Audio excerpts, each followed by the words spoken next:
Welcome back to the 8-Bit Players with Shadow of Mordor. Hello. And I gotta tell you something. Yes. I am simultaneously ecstatic and a little saddened. Why is that? Because we don't just play video games here for the channel, we also play them in our spare time. Yes. And in my free time, I've just gotten my PS3 up and running again. Mm-hmm. So I have beat to 100% completion in the game Lego Batman 3. 100% completion Of Lego Batman. That's pretty yes, awesome. but I am also saddened. Mm-hmm. Not because that, it's 100% so it's done, it's that I can't get all the trophies. Really? Yeah, I've unlocked and done everything in the game, but I can't get all the trophies because all the trophies include all the add-on content that you have to pay for with all the expansions. And the add-on content actually sounds pretty awesome. Mm-hmm. It's just, unfortunately, I don't know if I want to spend 20 more bucks to get all the add-on stuff. Yeah, I know what you mean. And that really sucks because, call me old-fashioned, but when you release a game, try to put everything you want in it. Yeah. Don't do the add-on stuff. Wait until... Because eventually, if you have enough add-on stuff, you have a completely second game. Yeah. I've seen that plenty of times. Yeah, and most recently, the one that's made me the most mad is Star Wars Battlefront. Mm-hmm. Just hearing about what happened when my friends played it and bought it and how it's only like half a game and they're saying the rest is going to be add-on content. Yeah. That kind of just pisses me off. I have the game, and it's, for what it's worth, like, the matches and everything I did was fun. I had fun playing with my friends, but yeah, and I got the season pass for Christmas, so I'm gonna be able to get that stuff without paying for it. At the same time, I've also kind of just like, I haven't touched it in like a month or two, and it's a good game, but there's nothing that really keeps me going back to it, Mm-hmm. It's like Call of Duty. It's a lot of mindless team death matches, and granted, they keep you on your toes with interesting stuff, but then at the same time, it's just like you can do a couple of different quests, but at the same time, I think when this game was coming out, people were actually expecting a campaign mode. Oh yeah. More things you could do, maybe like with friends locally, like bring a friend over and play with it, or just I think people were expecting more.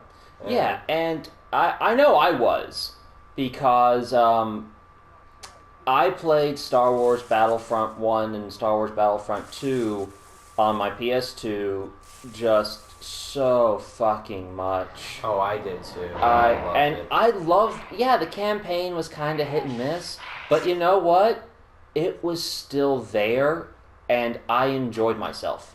I really liked the campaign when you did like the very first few missions when you're still clone troopers before you become stormtroopers. Yeah. And you have them, and you start talking about like when the first few missions you're actually with other Jedi, and this was right before Order 66 was initiated, and like you get to hear what those troopers were thinking of right before those Jedi were killed, basically. Mm-hmm. And like some of them were like, we couldn't bear to look at her in the eye and stuff like that. It was just like it's really sad when you think about it, Yeah, it's giving this other point of view that you never get otherwise. Mm-hmm. And then it's like, hey, we're taking away all of that. Give us money. Yeah, it does certainly feel like that. I will admit to that. Is it still a good game? Of course. But honestly, unless you're a humongous Star Wars fan, you're not going to play it that much. And the reason why I don't play it as often is because it's essentially Call of Duty or Battlefield, basically. Probably more closer to Battlefield. But either way, it's like a lot of mindless team deathmatch and first-person shooter, which I can have my fun with it, but I'm not a first-person shooter kind of guy. I want to do more than that, basically, if that makes sense. Oh, absolutely. And, like, you know, one of the things in the original Battlefront was a lesser played mode, granted, but it was still fun to do. Wrong one. It was the Heroes Battle, where you just used the Jedi and the Sith and the Rebellion heroes from the movies, and you just used that, and that was the whole match. And it was fun. Yeah, I remember that. It was really crazy, but I liked it a lot. So, I mean, it's just, I just feel like, I mean, and there was, like, a lot of hype for this game, too, you know? Yeah. There was, like, you know, so many people were looking forward to it, and, you know, it's like you said, it's very much a hit or miss. Yeah, and I'm a huge Star Wars fan. Oh, yeah, same And here. I'm kind of proud of myself because I stuck up for a Star Wars fan this past week. Really? Yeah. Nice. It's one of those things, like, I feel I kind of mixed emotions towards it because I was subbing one day, and this kid who's apparently, you know, a very artistic kid, was actually making lightsabers out of paper. Oh, cool. And he wasn't, like, running around hitting people with it. He was just making them for the sake of making them. And I said, look, kid, when I was in college, and, you know, and one of the other kids said that he was being childish. And it's like, wait, what? What's wrong with liking Star Wars and wanting to make lightsabers? There's nothing wrong with that. Yeah. Oh, he's going after him. You might need to... Oh, hell. Yeah, you might need to be... Yeah, that's kind of unfortunate there. There we go. Yeah. I mean, Okay, problem solved. That's the thing I don't understand. It's like... You know, I kind of went through that too while I was in school. It's like, you know, obviously for me, I liked Pokemon. And it's like whenever, I remember at one point in middle school, whenever this was when Diamond and Pearl were coming out, whenever I showed an interest in actually looking up what was going on in the game, all of a sudden I would hear gossip from two guys like behind me, or if I got a computer behind me or near me, and they saw the picture like, oh, Matt's looking at Pokemon, oh my god, he's such a nerd. I mean, in some ways, that kind of scarred me a bit because I always felt like no matter what I did, I was always being looked at and made fun of, you know? Yeah. And I mean, it's like, and then when I realized when I went after high school and everything, I came here to college, I was like, dude, I can like Pokemon and no one would care. Kind of thing. Yeah, and that's basically what I told him. I'm like, kid, there are so many other things that you could be into that are far worse. Yeah. And I even said, you know, there was an NFL player in the 90s who, early 2000s, who actually, actually taped all the episodes of DBZ from Cartoon Network so he could watch them during the week.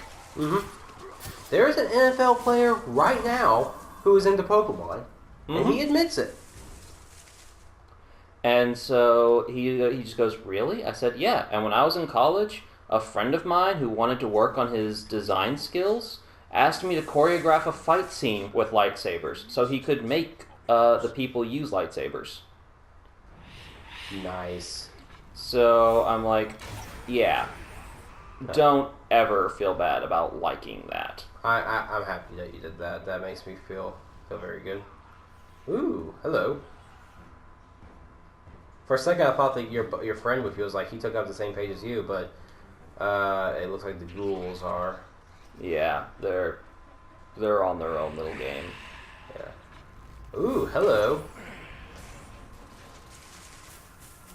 Hey, puppy time. It always feels good to let the puppies out. You shoot my dog. Oh, he's still alive. Oh, he actually That's took it like a champ. And now he's gonna die. Like a bitch. Pussed out like a bitch. There's no, we like teams 4-star, and we love their Helsing abridged. Oh yes, those guys they're so creative. Mm-hmm. Any abridger who you can tell the abridgers who love the content that they're doing because they take what's there and they just make it so hilarious. Mm-hmm. Little Karibo, Team 4-star, something witty entertainment with Sword Art Online abridged, which what are you doing? I cannot stop laughing at. Mm-hmm.